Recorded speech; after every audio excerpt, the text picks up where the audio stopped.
this computer. Okay, so I'm now recording. Okay, so I muted everybody, but you can unmute yourself.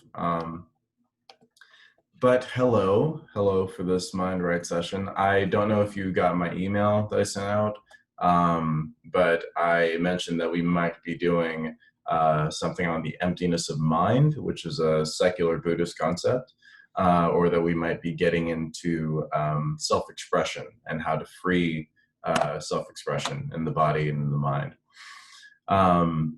And I think that today I'm going to go with emptiness of mind, and then that we will touch on self-expression and creativity next Saturday. Emptiness, I think, is something that's more immediate to most people. I think that if you can sort of master emptiness of mind and sort of understand the concept, even toy with it in your meditation, that self-expression is actually going to be easier because they're actually sort of related. But I just wanted to read a couple of notes on the nature of emptiness that I wanted to read on. So the concept of emptiness can sort of be a slippery concept. And I think if you were to close your eyes and hear me say the word empty, it might make you possibly depressed or anxious. Of like, what does emptiness mean? Does it mean that I have to live as a robot, or that I can't feel any emotions, or don't have any aspirations? And it doesn't mean any of that. The way that it's taught in Buddhism, as is said by, what is this man's name? Where is he? Oh, I didn't write his name down. Well, some master somewhere in Buddhism says that when there is nothing in the jar is said to be empty. It does not mean that there is no jar. In the same way, when there are no discriminating thoughts such as desire or anger in the mind is said to be empty. It does not mean that there is no mind. No mind only means that the defilements have been eliminated from the mind. And so that is sort of what we'll be playing with in this meditation is whatever thoughts come through, or emotions or recurrent stories or memories, pleasant or unpleasant, just poking a hole in them, saying this is empty, and emptiness simply meaning that it is nothing that we need to identify with, and that it has no defilements attached to it. Another thing, when you are angry with a person, the problem isn't this person. The problem is not that this person has made you angry, or to figure out if/when it is fitting and justified that you are angry with this person. It is that you feel that you are angry and that the anger is yours, and that you are supra identifying with this emotion, and that it is something that you own, or is it that is happening to you? It's my anger. I have to deal with it. Why do I have to deal with my anger? As opposed to seeing it as sort of an instantaneous event that passes moment to moment. And sort of in a similar way, on a semi-tangent, a lot of people, I don't want to say a lot of people, but some people can get jealous when other people are doing well and we feel that we are not. And are we able to learn, or sort of see from this perspective of just being happy that someone has that happiness, or that someone has those things, or that money, or that vacation, just being happy that it is there, not necessarily that I have to have it or own it, just that someone has it. Someone is experiencing it and being happy for them. Just something to think about. And I want to make sure there's something else.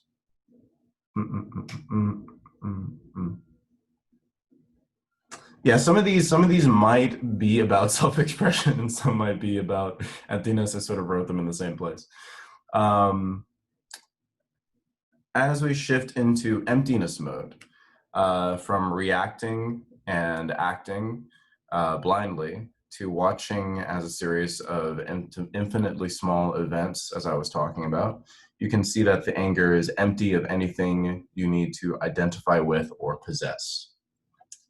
And again, that is really what we're going to be just constantly noting with every thought, is that this is not my thought. It's not something that I need to go into. In fact, a lot of our suffering and a lot of our mind wandering or overwhelming thoughts comes from the fact um, that we feel that we need to go deeper into the story, or that we need to solve this problem. And as soon as we're able to poke a hole in it like a balloon and say, this is not currently happening to me, or this is not derivative of anything I need to identify with, it's not something that I need to, um, you know, write a story in half about, because it's, again, it's just something that's coming into and coming out of our experience. So I hope that is a helpful preface, and that I've sort of defined emptiness a bit better for some of us. Because, like I said, if you just close the eyes and think, all right, we need to be emptiness of mind, we, especially the egoic thought, if you're familiar with that, might see it as, oh, this is a philosophy that someone's trying to shove down my throat, or this is a new rule or life set, and I don't.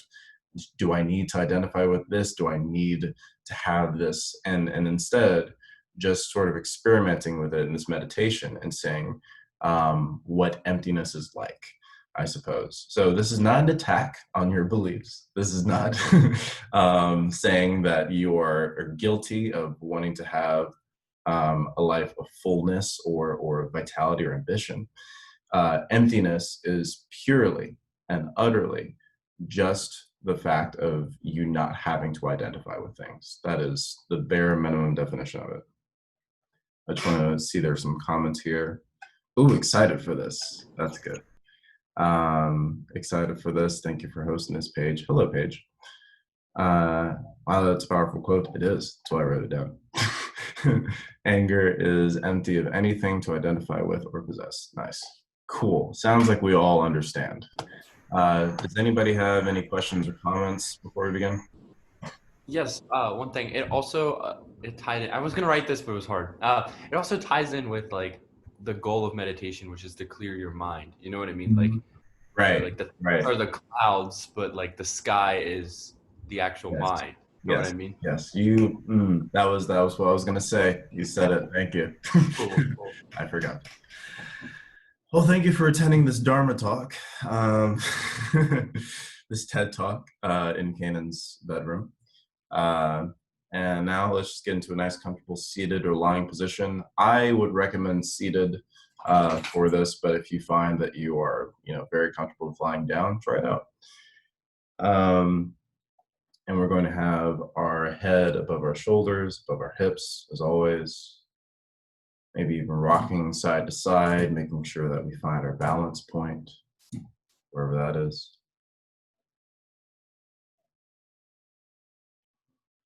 If we are sitting, having the top of our head being light, floating toward the sky, and having our tailbone drop down into the earth like an anchor at sea.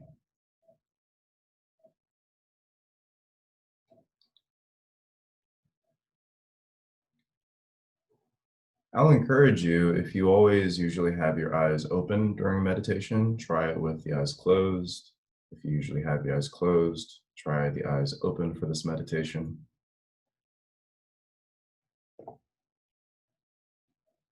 And if the eyes are open, either looking at the ground about 3 feet in front of you or staring ahead at a fixed point.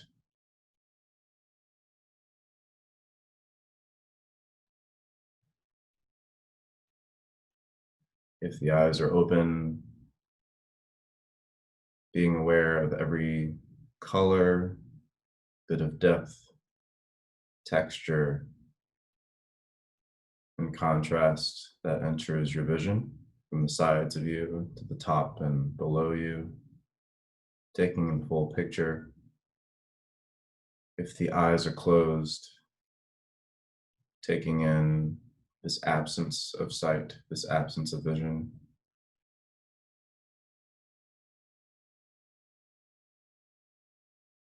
And again, noticing if any opinions or thoughts or emotions react to not being able to see, or perhaps seeing everything.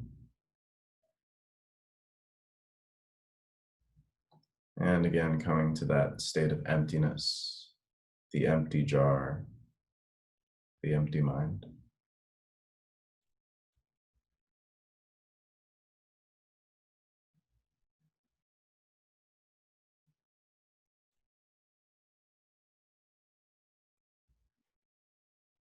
So, what I would recommend for this meditation is to find an anchor point, somewhere where you can bring the attention back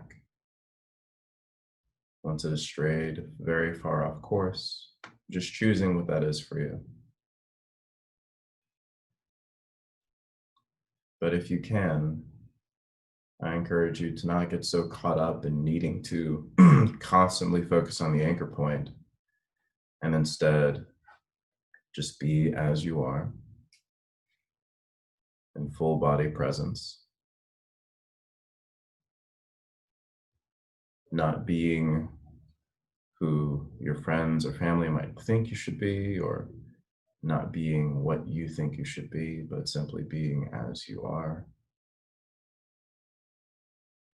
with no expectation, with nowhere to go, no end desired result or goal.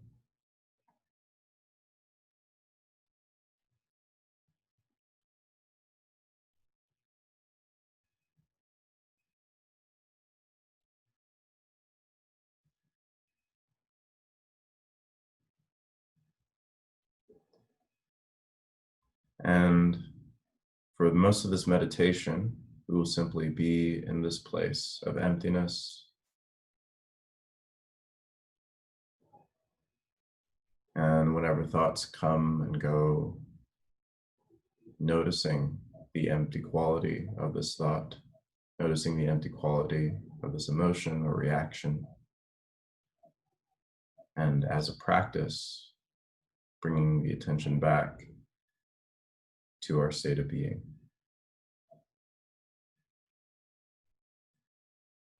And I will be here with you to guide you back, to insert phrasings or quotes that might help you along the way. But this is a deeply personal practice today. This is you exploring what emptiness feels like.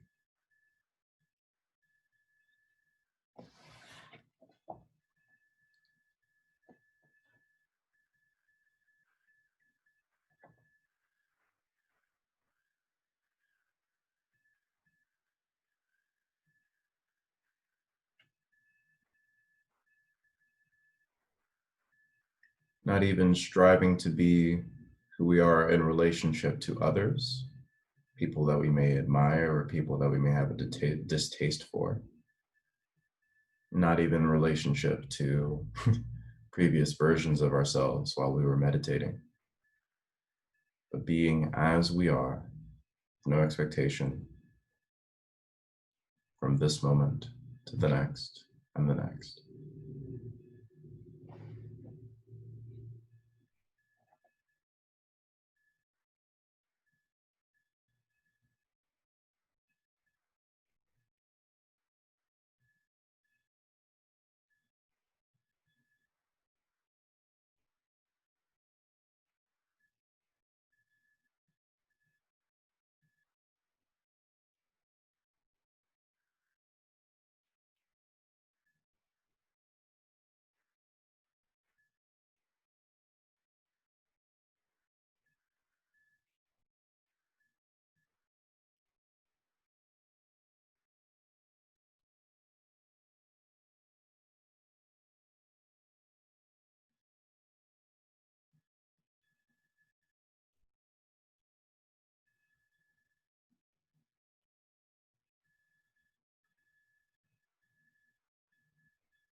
As we practice getting out of our own way of experiencing things outside of us, we are practicing getting out of our own way to experience and express what is happening within us.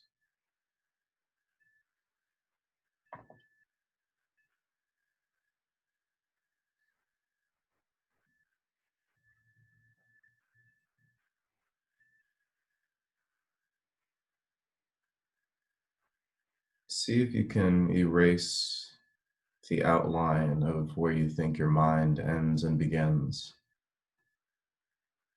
A lot of us may hold an image of our mind being in our head. Some of us may think that our mind resides in this body. But if the eyes are open or if the eyes are closed, possibly seeing if you can expand this empty mind, this quiet and spacious mind, to exude outwards to the borders of your walls, the lining of your ceiling, the cushion beneath you, the floor beneath you. Emptiness all around, emptiness within.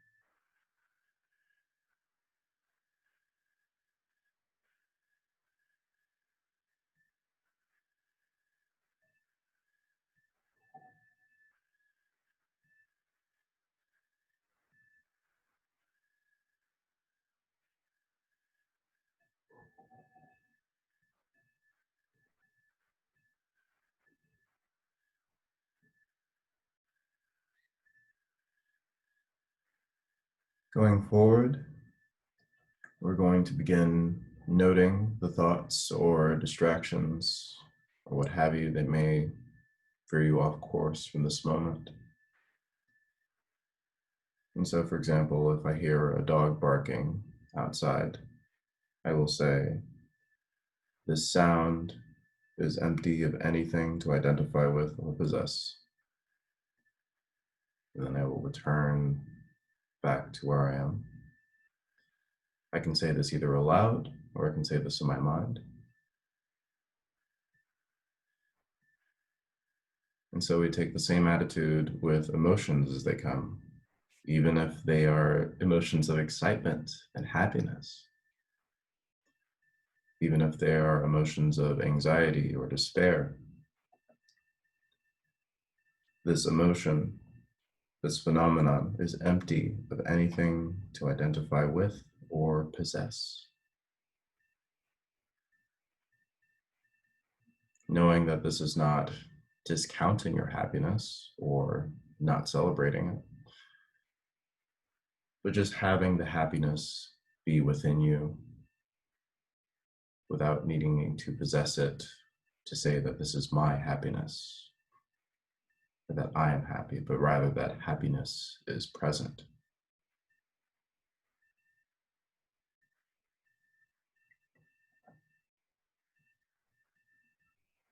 If a memory comes up, this memory is empty of anything to identify with or possess.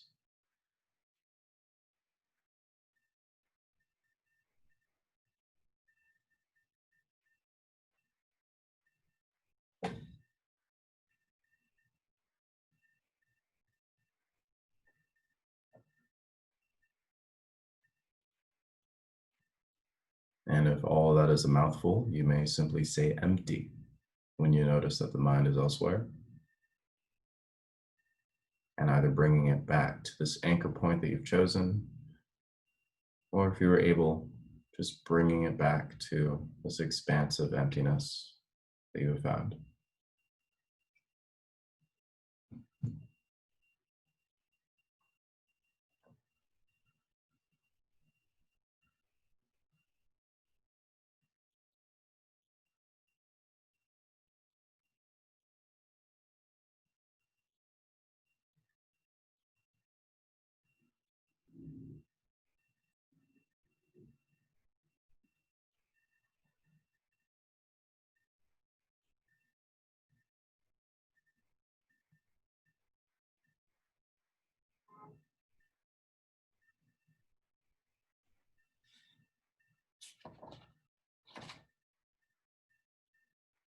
Again, if you would like the full sentence, it is this blank is empty of anything to identify with or possess.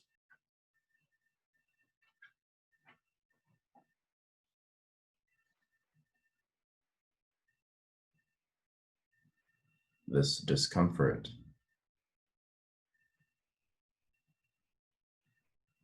this anxiety, this expectation,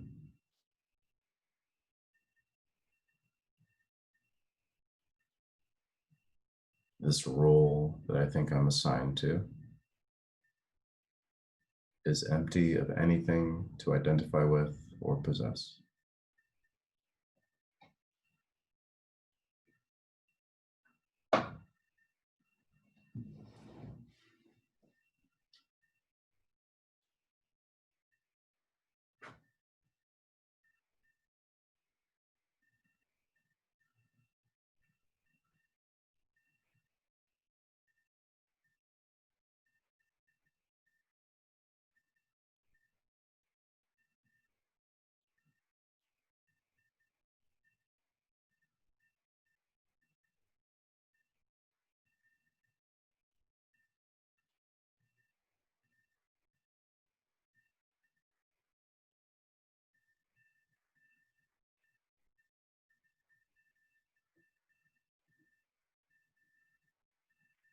You may get to the point that you become so adept at noticing these things as they arise that you notice it before it even happens. You feel your mind drifting somewhere or churning into some story that you've told yourself over and over. And before it happens, you simply say empty. And just like that, you are back in your seat, back in this room, back to this moment.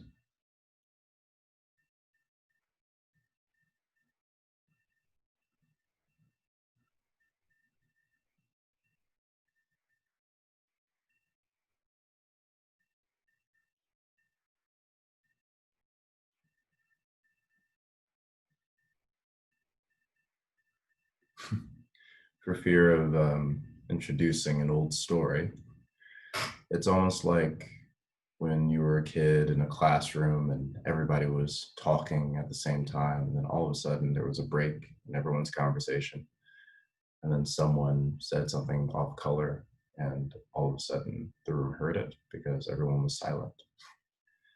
In the same way, the deafening silence that you find in this emptiness of being, whenever a thought even so much as whispers, or an emotion comes, or a memory starts peeking, knocking at your door, it becomes more clear to you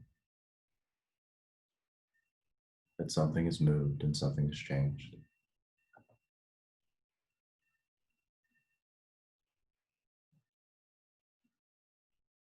And it's not our job to investigate it right now. It's not our job to judge or to react to it, but to instead realize that we don't even have to go into it because this thing in question is empty of anything to identify with or possess.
Again, I will read, when there is nothing in the jar is said to be empty.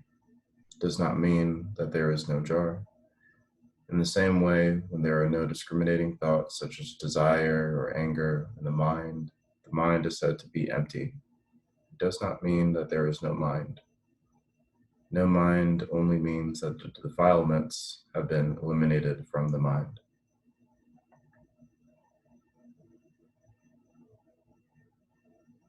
And as we shift into emptiness mode from reacting to watching as a series of infinitely small events, you can see that the anger is empty of anything to identify with or possess.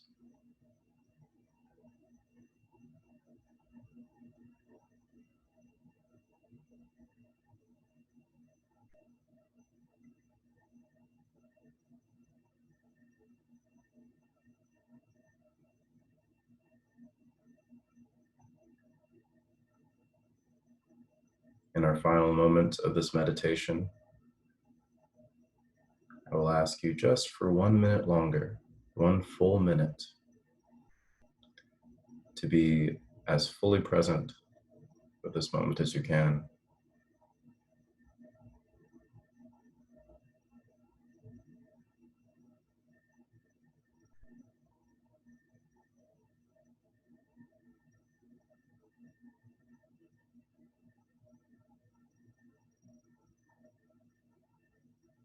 Again, no expectation, no stories needed to investigate.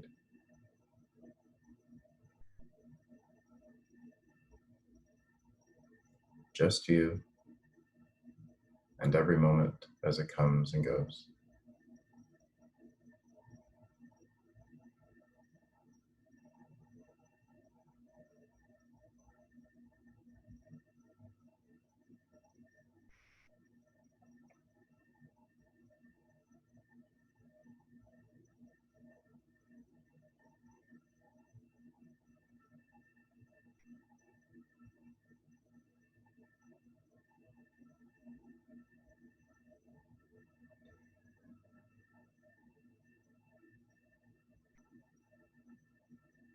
Open your eyes if they were closed. Going back to this room, this group.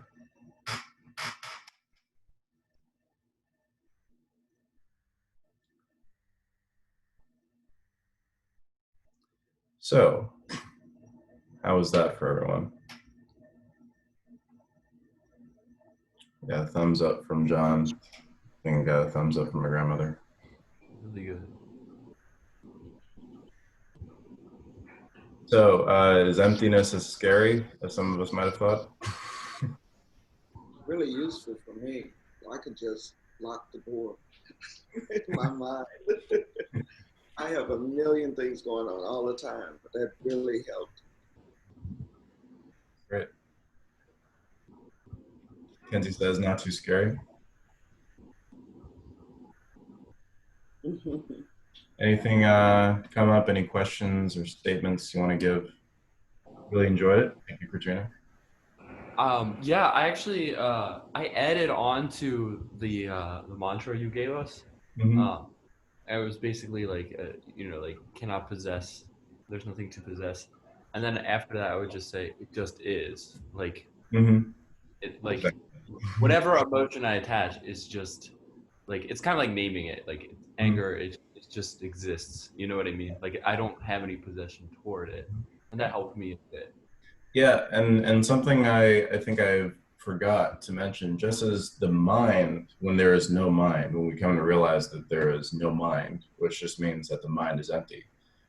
Every thought, every emotion is empty. So, as they come by, just knowing that, it's a container. That thought is a container, but there's nothing in it that we need to identify with, or nothing that we need to possess that's in that thought. It's just a shell. It's just shell casing. It's not something that's going to disrupt our whole flow of our day. You may think it is, because we have conditioned ourselves that it's a big scary thought, or that there are a bunch of tiny aggressive thoughts that are coming toward us. But when we come to just sit and watch them come by and um, just again poking those small holes, we come to realize that it's all empty. Uh, Mother, I was happy to feel more love than emptiness today. Years ago, I had more emptiness than love. I am proud of my progress. Okay, Nice. good. I noticed my brain was freaking out. Like, what do you mean, no thoughts? It was hypervigilant to look for thoughts. I sense that too. When you like control yourself to be like I'm not gonna think anything, and then you actually your brain starts like looking for something, Hmm. and Right. it's like, That's the how do you thing. get Like, your mind? and mom, like the love and emptiness sort of statement that you gave. Again, love, true unfiltered love. And I am only 21. I don't know anything, but from what I've heard so far, right, um, is that love uh, does not require you or the other person or all the people, or even if it's a friend or whatever, to identify with someone, or for them to identify with you, or for you to possess them as another person, as another object outside of yourself. It is. It is between you and another. It's not even a transaction, really. It is a feeling. But even inside that feeling, that joyous, expansive feeling, is emptiness because there's nothing to identify with or possess. Again, want to clarify: emptiness is not depressing. Emptiness is not loneliness. Emptiness is not, um, you know, you kind of understand what I'm saying? Emptiness is neither positive nor negative. It is just the true nature of things. And once we come to realize that, the less we suffer and the less we sort of feel the need to dig into a bunch of ideas and stories and whatnot. Does that kind of make sense? I mean, this is like a base one understanding of emptiness, and there's tons of textbooks of Buddhism and other religions or other philosophies that you can look into. But that is sort of the base one understanding. LOL, Kanan. Yes, I am a child.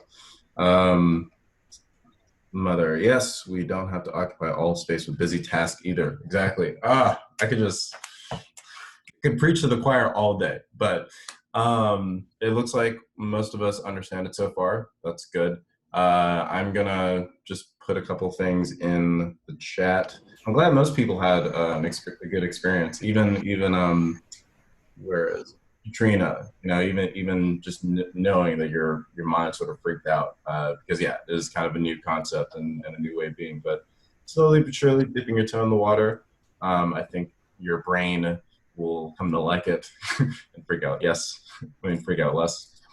But in the chat, I'm gonna put my email if you want to send something to me or inquire about one-on-one coaching sessions, or if you just want to talk about this meditation, if you didn't feel comfortable sharing anything. Also, if you have not already joined my mailing list, you can put your email in the chat and I can add you. Just put your email in it. I usually send 2 weekly emails, one on Monday just saying, hey, here's what's going to happen. And then Friday, a reminding email about today's meditation. Any news that might be going on. So just put your email if you want to join that. Um, Also, let's see here. This is my Cash App if you would like to donate. This is a donation-based practice, so if or donation-based meditation. So it doesn't require any sort of amount of payment or anything like that. But if you do feel like this was helpful, I would appreciate it. But again, that's just for people that feel the need to give. And I think this is at Canon Bracy is also my Venmo if you would like to donate that way. Again, no expectation, just there you go. And let's see, anything else I'm forgetting? I think I'm pretty set. I really enjoyed this. I just realized how much of a novice I am at controlling my own mind to let go. Yeah. And this is why we practice. This is why we practice, everyone. This is, you are all doing the right things by coming to these meetings, by taking these practices home if you can, even if it's for 5 minutes, just doing some of the sort of things that we're doing. Let's see. Kanan, I love that you shorten the mantra to just empty to address those little thoughts that come in the constant mini attacks. Exactly. So you can just take your peace gun, all right, and just go empty, empty, empty, empty, just fully automatic, okay? Mini attacks is the perfect description of it. Yeah. It's Yeah. actually brilliant. Exactly. Grateful for this time and space. I tried opening my eyes today and I felt a shift. Thank you. Yeah, keep experimenting. Takes my mind ages to slow down. Exactly. I love that I could find emptiness. I can get rid of some things for a while. And yeah, meditation is sort of a mental hygiene practice. So it's not a one and done thing. You know, you can't just brush your teeth once and be good for life. I wish I would love that. But yeah, meditation is something that we can come back to, whether it be once a week, once every day, like I do, when everything is perfect and tropical weather and all that. But yeah, I think I love everyone's comments and contributions. I really do enjoy this group. Be sure to invite your friends next Saturday if you know somebody that's stressed or wants to jump in. And I'll be sure to upload this meditation, this whole recording on YouTube. So yeah, without further ado, have a wonderful rest of your day. And I'll see you all next week for self-expression and possibly even creativity. We'll be touching on that. All right. Thanks so much. Thank you, Kaden. Mhm.